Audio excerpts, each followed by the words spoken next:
Halo teman-teman semua, Assalamualaikum warahmatullahi wabarakatuh.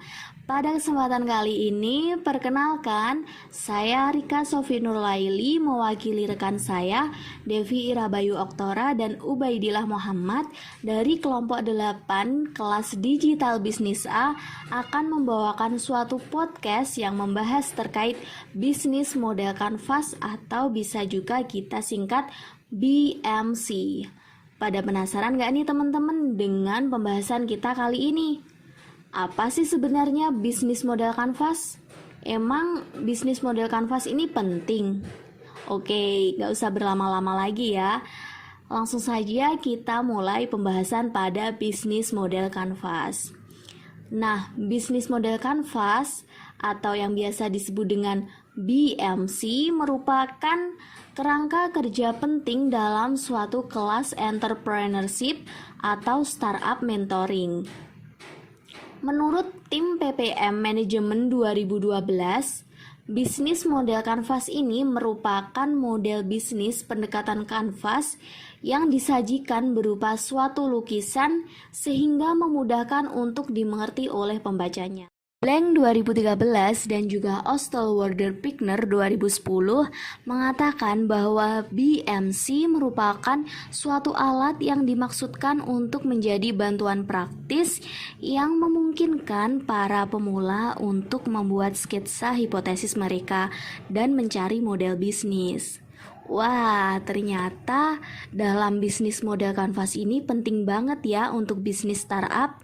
Nah, di dalam suatu bisnis model kanvas ini terdapat 9 elemen penting yang menggambarkan bagaimana perusahaan menciptakan dan mendapatkan manfaat bagi para penggunanya.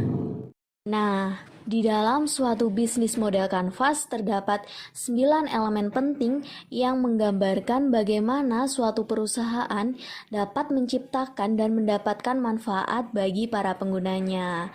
Nah, 9 segmen ini apa saja? Yang pertama adalah customer segment, yang kedua yaitu value proposition, yang ketiga adalah channel, 4 customer relationship, 5 revenue stream, 6 key research, 7 key activity, 8 key partnership, dan yang terakhir cost structure.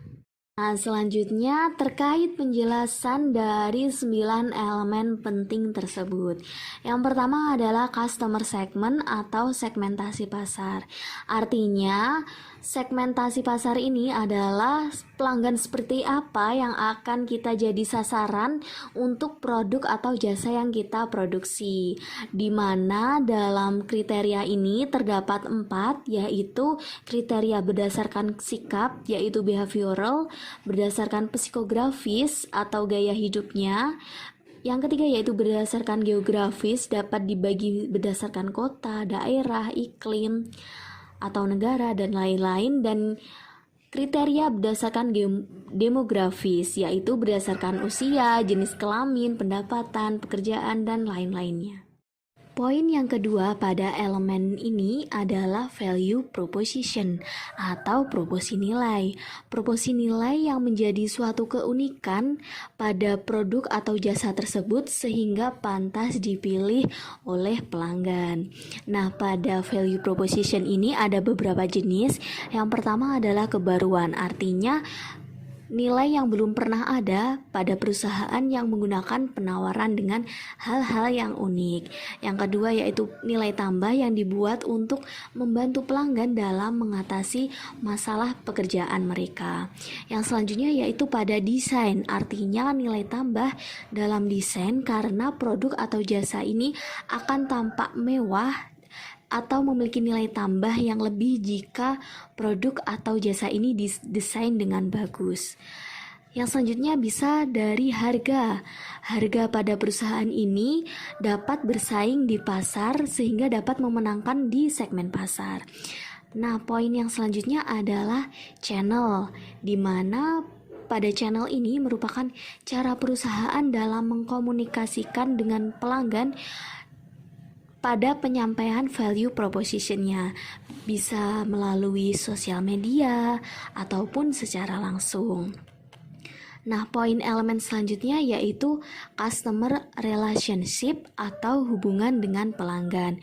Nah, hal ini menjelaskan bagaimana cara perusahaan untuk mendapatkan pelanggan baru atau mempertahankan pelanggan yang lama, atau juga bisa menawarkan produk pada pelanggan yang lama agar melakukan transaksi dengan perusahaan kita.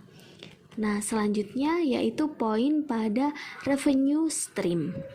Artinya, bagaimana cara perusahaan memperoleh uang dari kegiatan operasional bisnis yang dijalankan. Nah, hal ini bisa seperti kita melakukan transaksi jual beli atas produk atau jasa yang kita hasilkan. Yang kedua yaitu bisa mendapatkan pendapatan dari penjualan aset. Yang selanjutnya bisa dari bunga atas investasi yang kita lakukan dan mendapatkan dari lain-lainnya. Nah, selanjutnya yaitu elemen pada revenue stream atau arus pendapatan. Jadi pada elemen ini menjelaskan bagaimana sih cara perusahaan memperoleh uang baik dari setiap pelanggannya atau dari lainnya. Nah, pada poin ini yang terpenting adalah pendapatan yang diperoleh oleh perusahaan. Bisa dari penjualan atas barang atau jasa yang kita hasilkan, bisa dari penjualan aset, bisa dari pendapatan dari bunga-bunga di bank ataupun lain-lainnya seperti itu. Nah, elemen selanjutnya yaitu key research atau yang biasa disebut dengan sumber daya utama. Jadi sumber daya utama yang dibutuhkan agar model bisnis ini bisa berjalan. Nah, apa saja sih?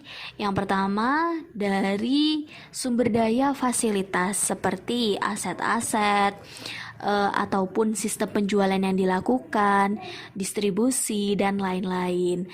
Bisa juga sumber daya dari hak cipta. Jadi setelah kita menciptakan suatu bisnis, maka ini merupakan sumber daya utama yang kita miliki. Nah, selanjutnya tak terlupakan juga sumber daya manusia, aset yang sangat penting dalam modal bisnis. Selanjutnya adalah finansial atau keuangan. Kita membutuhkan kredit untuk kebutuhan sumber daya perusahaan agar terpenuhi seperti itu. Nah, karena sekarang sudah menginjak luas sehingga teknologi juga menjadi sumber daya utama dalam suatu bisnis. Nah, tidak terlupakan lagi bahwa channel juga bisa menjadi sumber daya yang penting dalam suatu model bisnis. Nah, yang selanjutnya adalah key activity atau aktivitas utama yang dilakukan dalam bisnis model ini. Nah, aktivitasnya apa saja sih? Bisa melalui operasi produksi, operasi jasa, dan juga perancangan pembangunan untuk pengembangan pada bisnis model kita di masa yang akan datang. Bisa seperti pengembangan dari hardware, software, dan lain-lain. Nah, poin yang selanjutnya yaitu key partnership.